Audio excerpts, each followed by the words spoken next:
好啦，嚟到 Part 3嘅 absorption 啦。我哋之前好成功啦，請咗一班 enzyme 幫我哋解決呢個難題啦，就係啲 food substance 穿唔過小腸壁。咁而家咧，啲 food substance digest 到去啲好細嘅嘢啦，例如 glucose 啦、amino acid 啦、fatty acid 啦、glycerol 嘅，正。而家終於可以通過呢個小腸壁，然後 absorb 入去個血管入邊，準備可以運去全身啦。但係記住，我哋都要重視呢個 process，因為呢個 process absorption 分秒必爭，你啲食物一路由小腸行緊。如果你趕唔切喺限時之內將所有嘅 food substance 嘅 absorb 入去個 blood vessel， 佢哋就會去到大腸，然後屙出嚟。咁屙出嚟咪嘥咗咯，嘥咗啲食物咯。咁所以我哋身體就係分秒必爭。每一個 glucose， 每一個 amino acid 都盡量 absorb 入去。咁點樣可以令到我哋喺限時之內 absorb 到最多嘅 glucose 啊、amino acid 啊或者 fatty acid 加 glycerol 咧？所以我哋要介紹 small intestine 啦。我哋今日嘅主角 small intestine 就係 main site of absorption of food substance 啦，同埋 water 嘅。OK。Small intestine 分咗兩個主要部分。嗱喺 Form 3 level 我哋分咗兩個部分嘅，一個就叫 duodenum 啦，十二指腸；一個叫 ileum 迴腸。咁但係咧，你最緊要就係記住佢哋成個部分組埋一齊就係 small intestine 啦，就係小腸。總之小腸就係而家 highlight 咗紅色同埋橙色嘅部分。OK 就係成個小腸啦。嗱小腸咧。記住超重要，佢真係好犀利。佢 absorb 大部分嘅 food substance 啦，同埋 water， 所以基本上95% 以上嘅 food substance 係由小腸 absorb 咗，90% 嘅水係由小腸 absorb 咗。嗱，所以唔係大腸 absorb 最多水喎，係小腸 absorb 最多水。咁好啦，我哋咧一定要好重視小腸，因為小腸咧佢為咗吸收最多嘅 food substance 喺限時之內喎，梗係令到自己最absorb 得最快啦啲嘢，所以佢有啲特徵嘅，叫做 adaptive features。三個特徵：一超長 very long；第二佢有勁多 villi 嘅 villi 就好似我哋所講啦，上堂所講毛毛地氈咁樣，有好多毛毛嘅。第三咧就係佢嗰啲 villi 嘅 wall one cell thick only， 一層 cell 咁薄咋，超薄。好，咁我哋要講一講先。第一 small intestine 超長，幾長咧？不如睇下呢出片先。They're real human intestine. Let's stretch them out and see how long they are.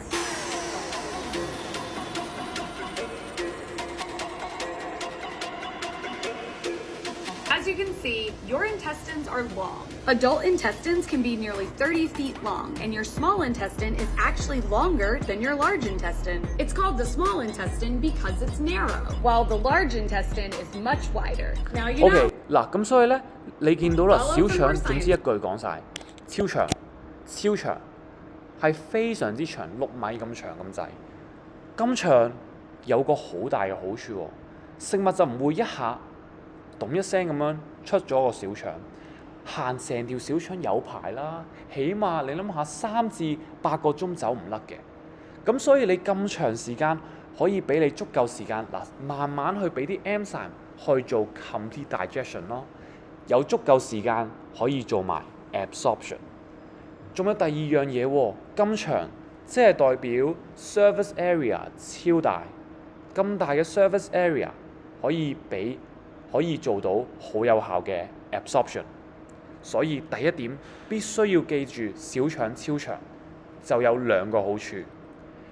第二啦，小腸非常之 highly folded 嘅，最重要一定係呢個小腸有非常之多嘅 villi。villi 整咁多 villi 只有一個目的，就係增加 surface area 表面面積 surface area for absorption， 去令到吸收更加有效。咁呢啲咧就係 villi 啦。你睇唔清楚咧，不妨睇呢出片啦。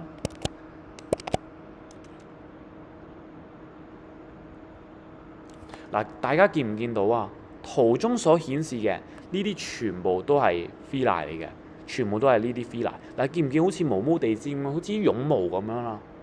嗱，呢啲全部一條條嘅，全部都係一條條嘅villi 啦。咁我哋多過一個 villi 咧，我哋眾數就叫做 villi 嘅。咁所以呢啲全部都係一堆 villi。嗱，見唔見？全部都係一堆 villi 嘅。好啦，咁我哋翻去個 PowerPoint 咧，你會見到，villi 咧點解可以增加 surface area 表面面積咧？嗱，大家不妨諗下啦。嗱，見唔見而家有兩幅圖啦？望下左邊嗰幅圖，左邊嗰幅圖咧就係 villi 嘅橫切面啦。嗱，不如咧我就當啦，我哋用把尺去度下佢嘅表面先。佢表面嗰度幾長啊？嗱，你諗下，用把尺度下。喂，見唔見我畫都好嘥時間啦？畫咗好耐都未畫完喎，見唔見勁長？所以我哋咁樣睇，見唔見啊？佢嘅 surface area 超大。嗱，你睇下，如果我哋冇 villi 咧，基本上咧超細 surface area， 你見唔見啊？超細 surface area， 你要諗下啦，用把尺去度，其實佢勁細。OK， 咁所以啦，我哋睇埋先。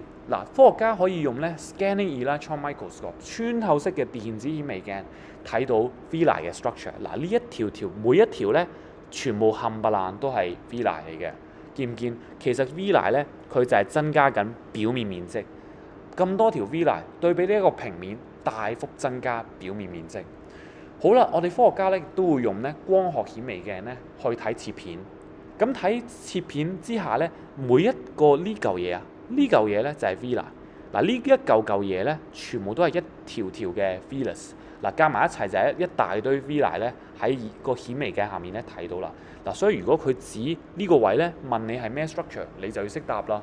就係你一就答一條 villi 啦，或者你指兩個 structure 咪話 villi 咯。OK， 嗱 villi 咧就係單數 ，villi 眾數嘅意思啫。嗱，咁你自己識得 name 咯。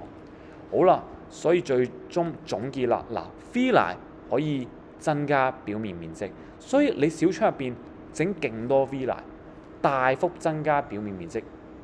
Many villi greatly increase the surface area for faster absorption. For faster absorption。第三啦，小腸嘅小腸壁，即係我哋嘅 wall of villi 啦，即係個 villi 嘅 wall。非常之薄，薄到只有一層 cell。一層 cell 有咩好處啊？當你距離越短，啲 substance 例如啲 glucose 啊、amino acid 唔需要 travel that long distance， 你移動嘅距離好細，就可以入到血管啊。咁咪好好咯，係咪先？越短嘅 distance， 佢嘅 absorption rate 就越快。嗱 diffusion 嘅意思咧係代表啲嘢由高濃度去到低濃度就叫 diffusion。咁冇嘢嘅，如果你唔識 diffusion 嘅，你咪寫 movement 咯。嗱，但係我哋會用 diffusion 咧比較準啲，我都建議大家去記嘅。Reduce the diffusion distance for faster absorption of food substance into the blood or the lymph。OK， 所以咧，大家睇清楚，見唔見呢個 villi 啊？兩條 villi， 見唔見佢哋全部都只有一層嘅 cell 啫喎，佢嘅 wall of villi 只有一層 cell 咁 thick， 簡直係薄到難以置信。所以總結啦，呢三個 adaptive feature 非常之重要，必定要好好記得，好好記得。最尾啦，講完點樣 absorb， 咁梗係要講就係話，喂，啲 substance absorb 咗落去個 villi 之後咧，咁點啊？點樣 transport 去成個身體啫？我哋而家身體每個細胞都好想要呢啲 substance 喎，好想要 glucose， 好想要 amino acid 喎，點可以 transport 得好咧？所以我哋一定要知道兩個好重要嘅關係，包括就係水溶性同埋脂溶性嘅嘢咧，佢哋去嘅位置都唔同。你細心睇下，小腸咧有兩個好重要嘅 structure 喺個 villi 入邊有 capillary 啦，微絲血管，亦都有 lacteal 叫做乳微管。咁咧咩叫微絲血管咧？大家都知啦。睇下微絲血管嘅相，呢啲咪就係微絲血管咯。咁呢啲一條條呢啲你見唔見咁細嘅就係微絲血管 ？OK， 咁咧微絲血管咧有啲科學家甚至可以喺顯微鏡下面睇，嗱呢啲一粒粒嗰啲係紅血球 （red blood cell） 紅血球，你見唔見佢就係 flow 緊去啲微絲血管啊？其實全個身體入邊咧都有好多微絲血管，包括我哋嘅 villi， 我哋 villi 入邊好多微絲血管。好啦，咁所以咧，我哋首先講好重要嘅資訊，必定要記住 water-soluble substance all enters the capillary， 超重要，呢個必定要記住。OK， 然後相反啦 ，lipid-soluble substance 脂溶性嘅物質全部都要入 lacteal。嗱，最出名嘅 lipid-soluble substance 就係 lipid itself 咯。嗱，你諗下 fatty acid 同埋 glycerol 啱啱佢哋終於拆嗱，你將個 triglyceride 就係想拆散，拆到去變一個 glycerol 同埋3條 fatty acid 啊嘛，即係夠細可以通過呢個小腸壁，就係呢個small intestine 嗰個 wall 啦。通過咗之後，功成身退啦。嗱，入咗就 OK 啦，安全啦。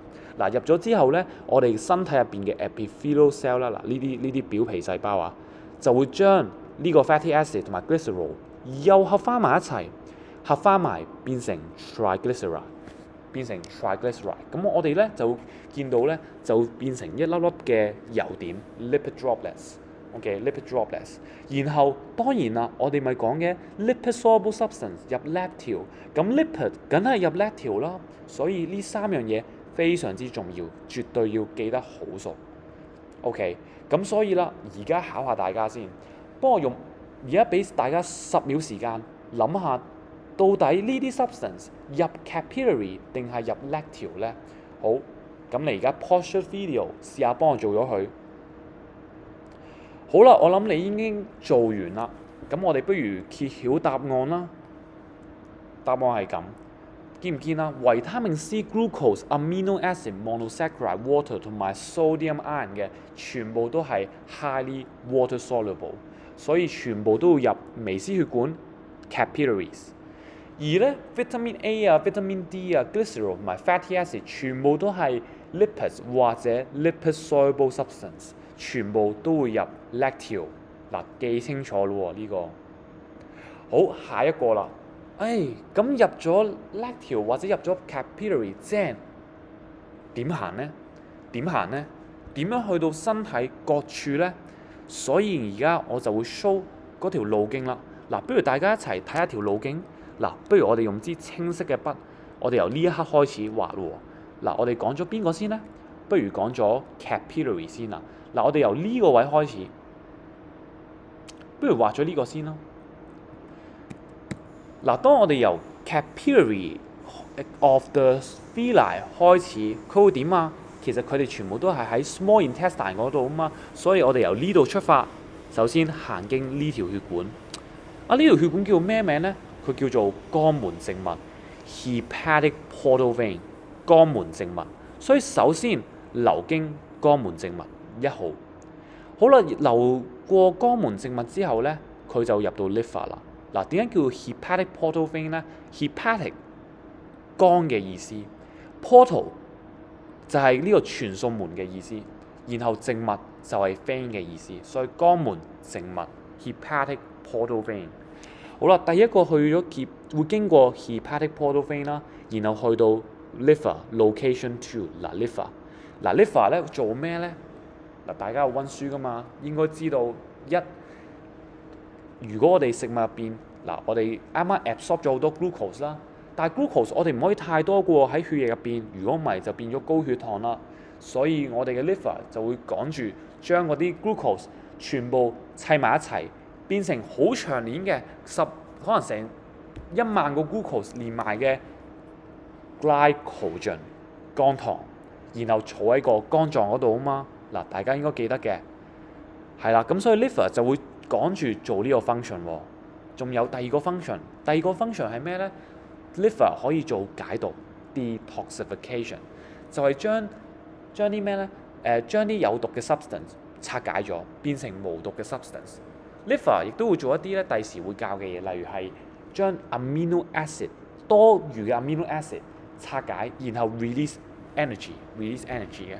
OK， 咁咧行完，所以第二個地方咧就係 liver。嗱，我哋繼續行咯喎。嗱，我哋行第三個地方咧，嗱見唔見啊？第三個地方就係 hepatic portal vein。sorry， 唔係 hepatic portal vein 啦，今次係 hepatic vein 啫。嗱，有冇發覺佢呢個叫 hepatic portal vein， 而家呢個叫做肝靜脈。嗱，冇個門噶嘛，唔係冇傳送門啦，佢唔係小腸同埋 liver 係傳送門，呢個純粹係一個普通嘅肝靜脈啫，所以叫 hepatic vein。嗱，經過完呢個 hepatic vein 咧，會去到4號，4號咧就係叫做 vena cava 腔靜脈，一條勁大條嘅靜脈。終於去到4號咧，行完條腔靜脈啦，行完 vena cava 之後入 heart 就係 number 5 location。好啦，去完個 heart 之後咧，基本上咧去全身咁滯啦，咁就會上去上面啦，然後跟住咧就再行翻呢條 path 咧，嗱基本上都係 heart 嚟嘅，喺中三程度都係 heart 嚟嘅，然後去到 location 6啦，嗱呢個中三程度嘅我哋會咁樣講 location 6 aorta， 跟住再行到全身，嗱係咪先？咁就搞掂啦，係咪先？好啦，咁我哋淨係講 water soluble substance 水溶性嘅物質，嗱水溶性嘅物質入 capillary 就係咁樣行啫。咁油溶性嘅物質咧，嗱你啱啱都講啦 ，Mr. Yu， 油溶性嘅物質會入去 lacteal 噶嘛，咁點行啊？跟住，所以我哋一定要講啦，油溶性嘅物質咧就好唔同咯。咁我哋不如用另一支筆，用紅色筆去表示先。嗱，我哋而家講油溶性嘅物質，油溶性嘅物質會入呢個 lacteal。lacteal 咧其實係淋巴系統其中一個成員嚟嘅。嗱，我哋不如用 lipid droplet 去做個例子啦。嗱，啱啱 combine 完 fatty acid 同埋 glycerol 變咗啲 triglyceride 嘅 lipid droplet 啦。我哋跟住行喎。嗱，我哋經呢條路，跟住點行咧？嗱，跟住點行咧？嗱，我哋行咯喎。嗱，跟住會入到呢條叫做咩咧？呢條叫做 bigger lymph vessel， 一條大嘅淋巴管。OK。咁行呢條大嘅淋巴管咧，繼續行。嗱，小心喎，佢唔會入血液住喎，佢行淋巴喎。呢條綠色嘅叫淋巴系統，淋巴。然後咁樣行咧，行到入呢個位，呢個位咧係咩咧？藍色嗰條咧就係一條 vein， 一條靜脈嚟嘅。然後咧由呢個靜脈咧再入到去，又係腔靜脈，你見唔見啊？就係叫做 vena cava。咦，入翻腔靜脈，咪即係同我哋而家個 heart 好似咯，係咪先？我哋如果去到個 vena cava， 佢咪會入 heart， 跟住再去 aorta， 再去全身咧，非常之好。如果你諗到呢一點咧，你好犀利。嗱，所以 exactly 啦，你入到 vena cava 之後咧，就去到 heart 啦，再經翻我哋啱啱嗰條路徑去翻全身。咁所以作為咧你就需要咧記呢個嘅。不過呢個係一個完整版，Form 4你就需要記呢個完整版嘅。但係你而家係 Form 3嘅話咧，咁你可以記個簡易版，簡易版就易記啲嘅。咁簡易版就係我哋照係 blood capillary of villi 啦，照係 hepatic portal vein 啦，照係 liver， 但係咧我哋簡化咗，我哋直接總括嚟講，佢係一條 vein 就得啦，係靜脈就算啦。OK， 簡單啲啦，唔好記 vena cava 嗰啲名啦，跟住去 heart 啦，去 aorta 啦，去全身。而 lipid soluble substance 咧就係咁。lipid soluble substance 就係你整完 lipid droplets triglyceride 之後咧，去 lacteal 啦，跟住去 bigger lymph vessel 啦，去 veins， 去 heart， 去 aorta， 去全身。咁所以呢個咧絕對要背，非常之重要。所以你自己温書咧，你就要自己試下可唔可以默翻佢出嚟咧？咁呢個就會講晒成個 digestive system 啦。咁如果有啲同學對牙個 part 有問題嘅，例如想知道蛀牙嘅話咧，記住你自己要自己温，都會考嘅喎。Form 3都會考蛀牙，不過我就唔派出片啦。你而家自己幫我温，記住温講過嘅所有嘢都要幫我試下自己喺張紙嗰度寫一次，睇下你自己寫唔寫到呢啲重點。加油！